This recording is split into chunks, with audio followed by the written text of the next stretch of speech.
Freedom म्हणजे काय? माझ्याशिवायही माझी कमाई चालूच आहे, की 95% लोकांकडे 5% वेल्थ आहे आणि 5% लोकांकडे 95% वेल्थ आहे. बरोबर? आता मी राजीनामा खिशात घेऊन फिरतोय. मी राजीनामा दिला, तरी माझी सगळी आयुष्यातली गोल्स ही मला मिळणार. म्हणजे थोडक्यात एक प्रकारची माझ्याकडे कंट्रोल आहे. त्यामुळे मला जर का मानसिक स्वास्थ्य हवं असेल ना, तर मी त्या फायनान्शियल फ्रीडमकडे असेल, तर मी असं म्हणेन की 70-80% माझे प्रश्न सुटलेले असतील मानसिक स्वास्थ्याचे. मी जे काही करतोय त्याच्यात मला पुरेसा पैसा मला उपलब्ध आहे आणि तो मी योग्य त्या ठिकाणी खर्च करतोय. ही भावना किंवा एक सेल्फ टॉक कायम असावा.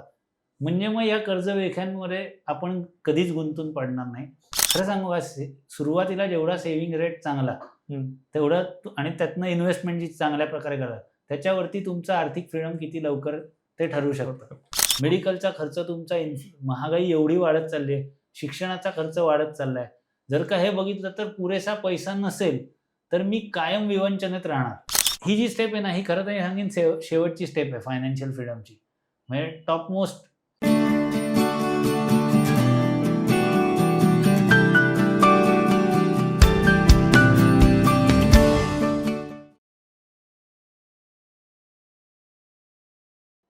मला माझ्या मनासारखं, मनसोक्त माझ्या टर्म्सवर जगता आलं पाहिजे, असं कोणाला वाटत नाही. आपल्या सगळ्यांनाच वाटतं. पण यात अडचण एकच असते, की जिथे पैशांची गोष्ट येते, व्यवहाराचा प्रश्न येतो, तिथे अडखळायला होतं.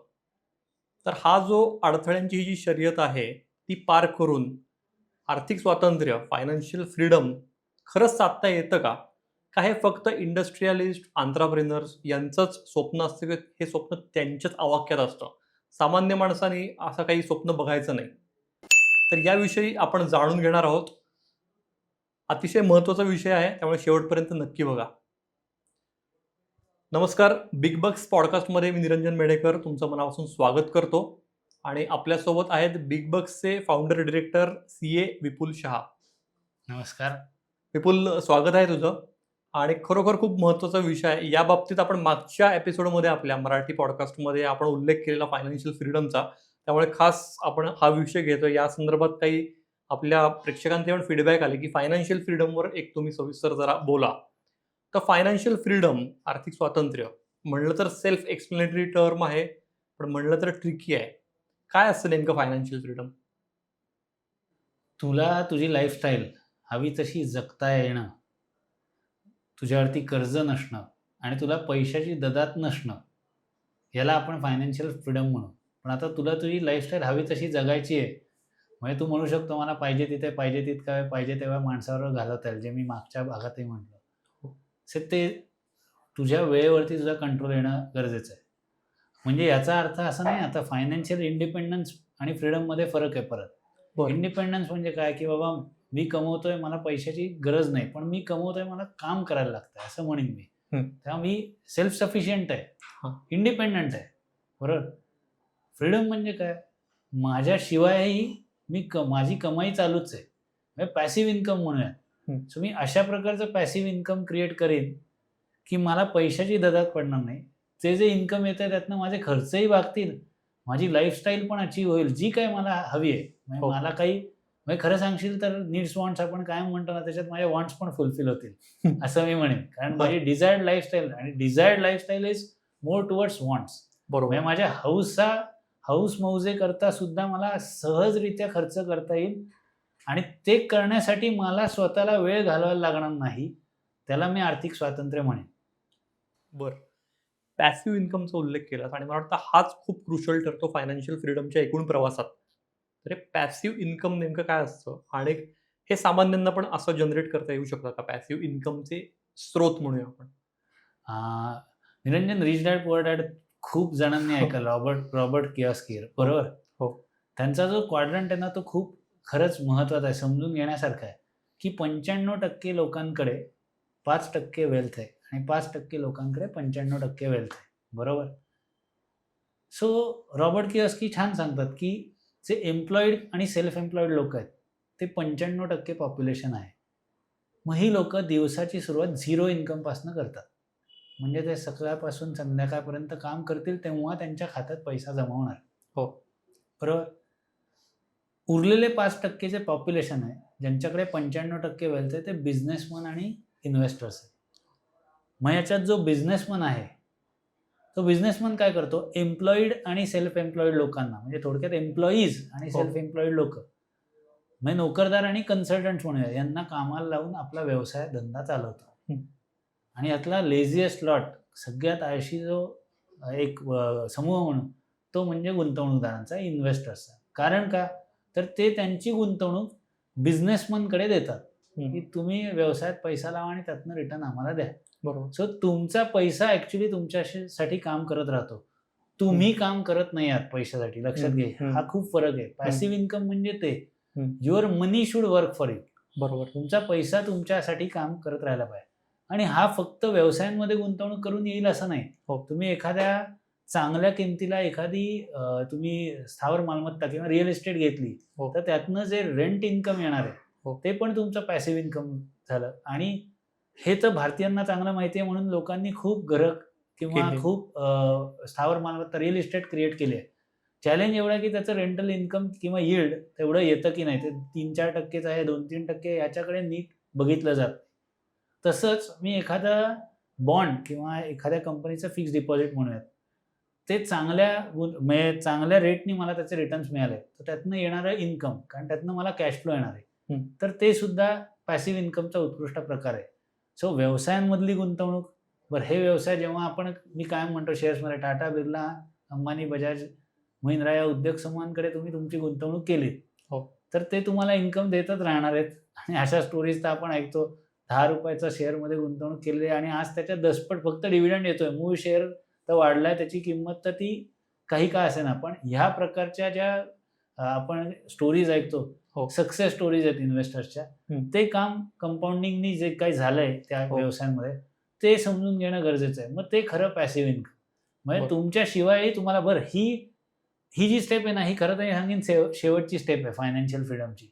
म्हणजे टॉप मोस्ट स्टेप आहे की अबंडन्स आहे वेल्थचा. कारण का, तुम्ही वेळ तुमचा खर्चीच करत नाही इन्कम कमवण्यात. म्हणजे एक आपण म्हणू ना, संपन्नता आहे एक प्रकारची, ती असणं म्हणजे आर्थिक संपन्नता म्हणजे फायनान्शियल फ्रीडम म्हणेन मी. वा, तू आत्ता म्हणलास तसं रिअल इस्टेट हा एक ऑप्शन आहे, शेअर्स हा एक ऑप्शन आहे. पण बऱ्याचदा आता असं होतं की आत्ता जर आपण सिच्युएशन बघितली शहरांमधली, रिअल इस्टेट घेणं आज सामान्यांच्या आवाक्याबाहेर गेलेलं आहे. इन्व्हेस्टमेंट म्हणून तर विषयच राहत नाही, म्हणजे राहायला घर घ्यायचं ह्याला पण ओढाधण करायला लागते. शेअर्स विषयी माहिती नसते. अजून कुठला मग पॅसिव्ह इन्कमचा चांगला सोर्स आपण म्हणू शकतो?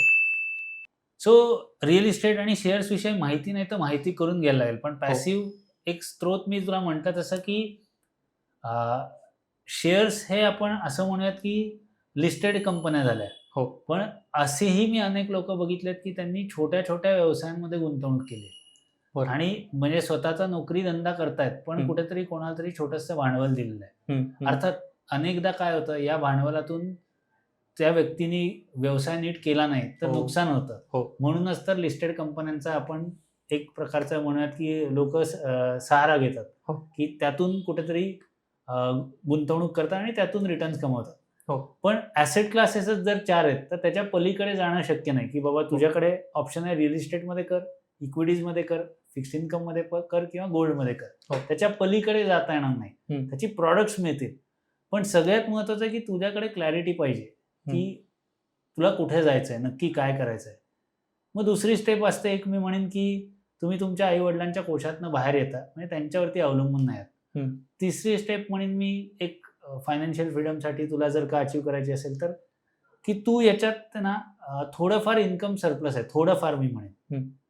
स्टॅबिलिटी कधी म्हणेन मी, तुझ्याकडे स्टॅबिलिटी चांगली आहे की जेव्हा तुझ्यावरती कर्ज नाही किंवा तुझ्या कर्जाचे 6 महिन्यांचे हप्ते आणि तुझं बाकी खर्च आणि तुझ्या लॉंग टर्म इन्व्हेस्टमेंट याचा सगळ्याची किटी तुझ्याकडे आहे, म्हणजे इमर्जन्सी फंड तुमच्याकडे असेल तर तू एक स्टेबल लाईफस्टाईल जगतोयस.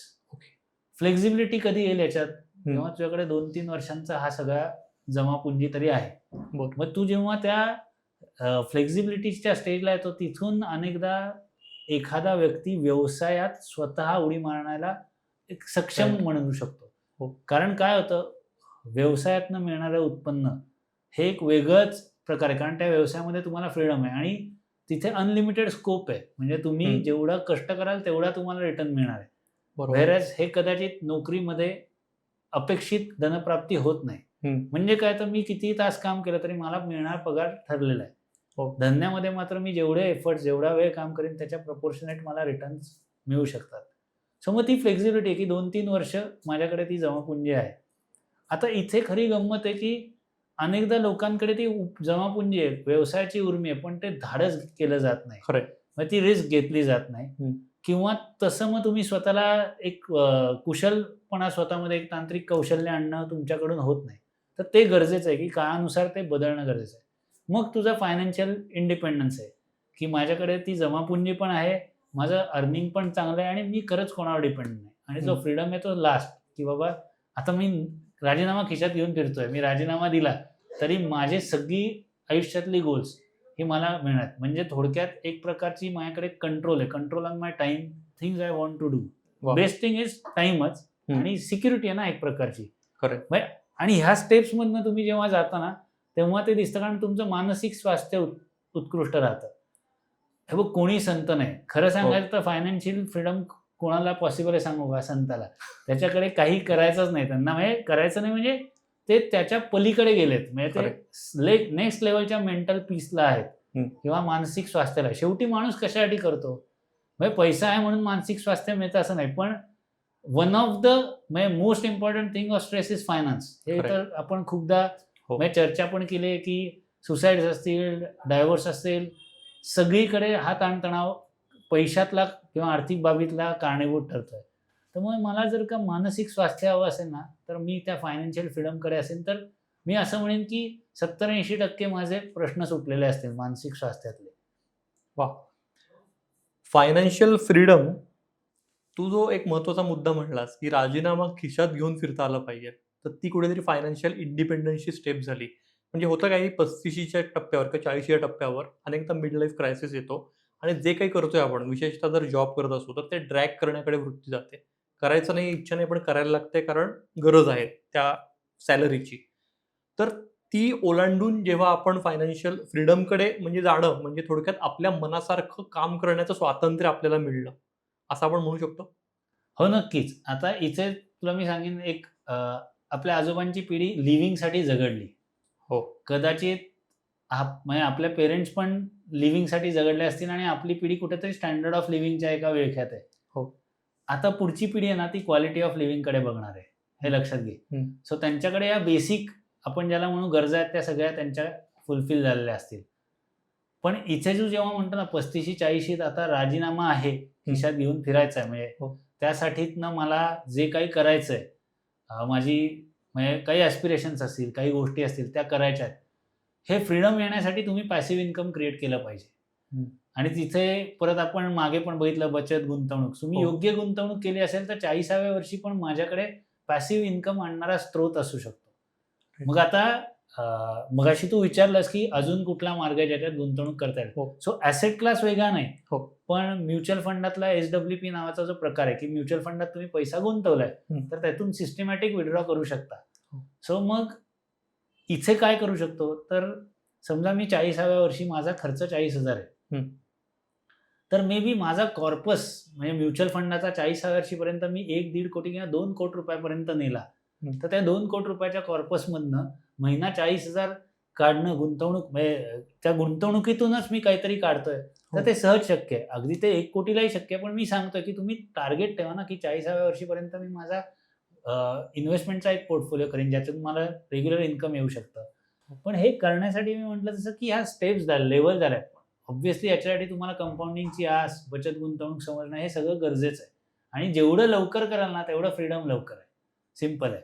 म्हणजे start early so that you can, म्हणजे मध्ये आता ती कन्सेप्ट फायर म्हणून म्हणतात, बरोबर, financially independent and retire early. तिथेही फ्रीडम हा शब्द नाही आला, जो मला मी कायम सांगतो की संपन्न म्हणजे अबंडन्सचं एक फिलिंग यायला पाहिजे, तर तिकडे जाणं गरजेचं आहे. तर त्याच्यासाठी 35-40 हे मिड लाईफ क्रायसिस येतंय, तिथे कुठेतरी जबाबदाऱ्या वाढल्यात कुटुंबांच्या आणि तिथे काही यायला नको. याच्यासाठी सुरुवात मी नोकरीला लागल्यानंतरच केली पाहिजे, हे महत्वाचं आहे. अगदीच.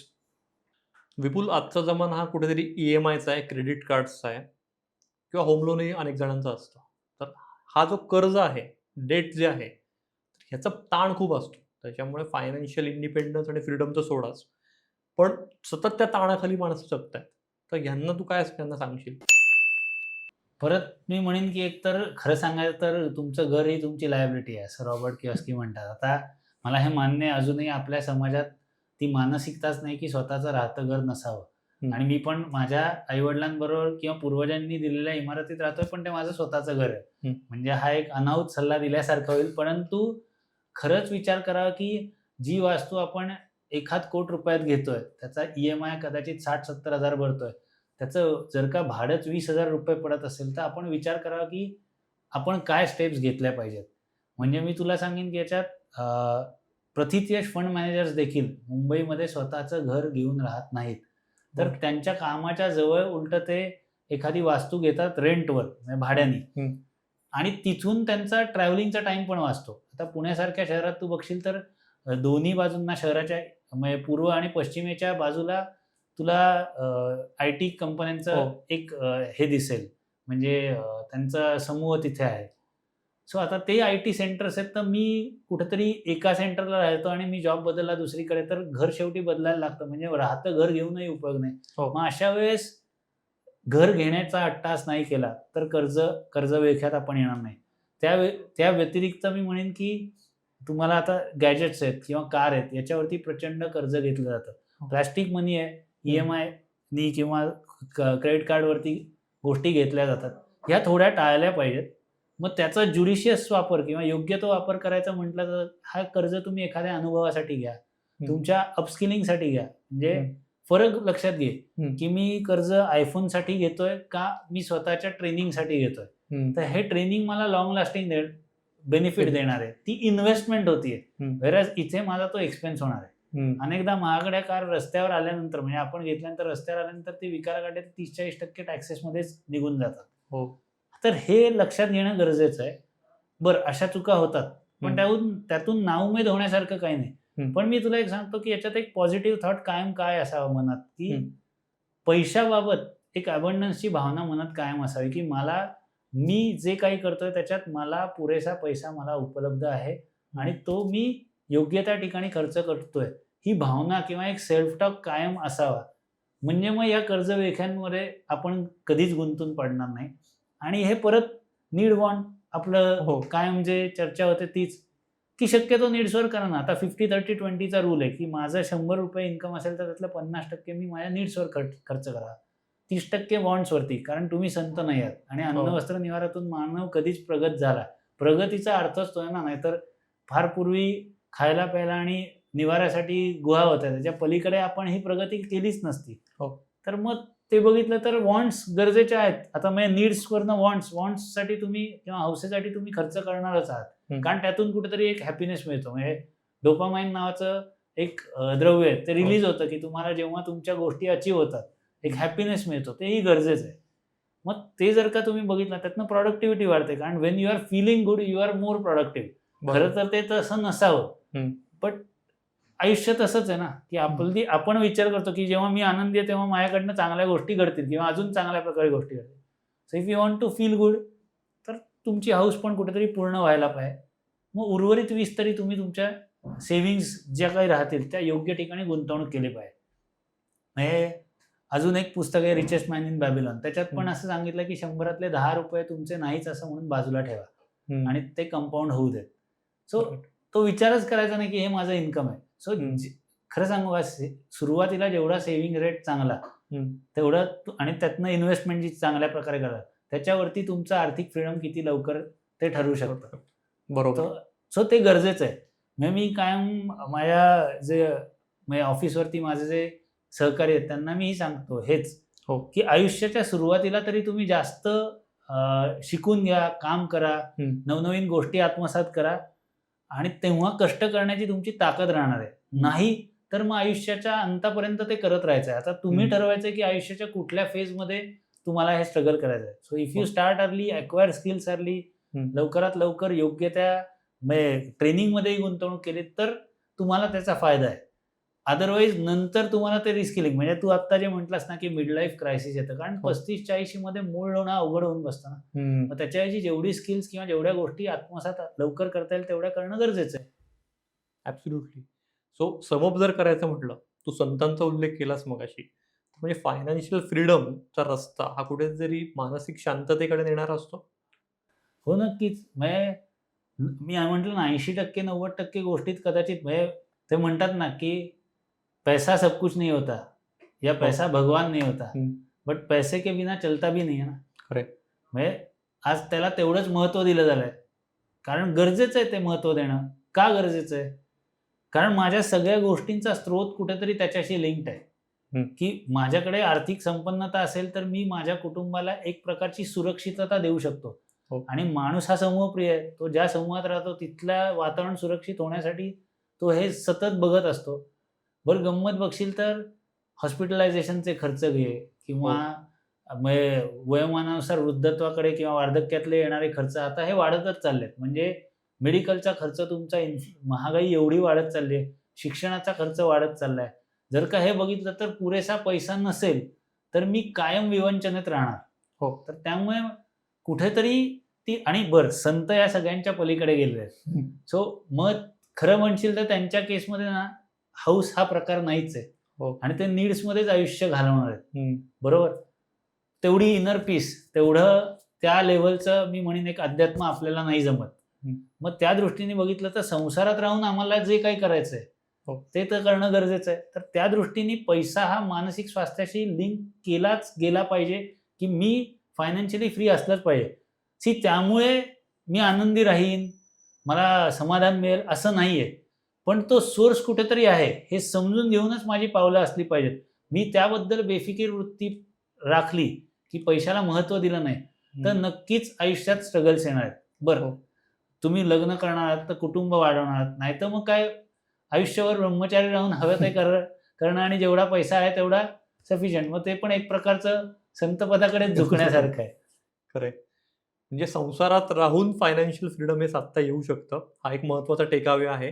त्यासाठी लवकरात लवकर ही गुंतवणुकीसाठी सुरुवात केली पाहिजे. पॅसिव्ह इन्कमचे सोर्सेस हे निर्माण केले पाहिजेत. अशा सगळ्या महत्त्वाच्या गोष्टी तू सांगितलेल्या आहेस. मला खात्री आहे आपल्या सगळ्या प्रेक्षकांनाही यातनं खूप नवीन इन्साईट्स, खूप नवीन विचार कळले असतील. त्यामुळेच तुम्ही पण आम्हाला सांगा, की तुम्ही फायनान्शियल फ्रीडम याचा कधी विचार केलाय का? किंवा या एपिसोडमधनं काही नवीन थॉट्स तुम्हाला मिळाले का? आणि तुमच्या डोक्यात जर काही शंका असतील या संदर्भात आम्हाला कमेंट्समध्ये विचारा. आम्ही नक्की त्याचं उत्तर द्यायचा प्रयत्न करू. भेटूया पुढच्या पॉडकास्टमध्ये. बघत राहा बिग बग्स पॉडकास्ट.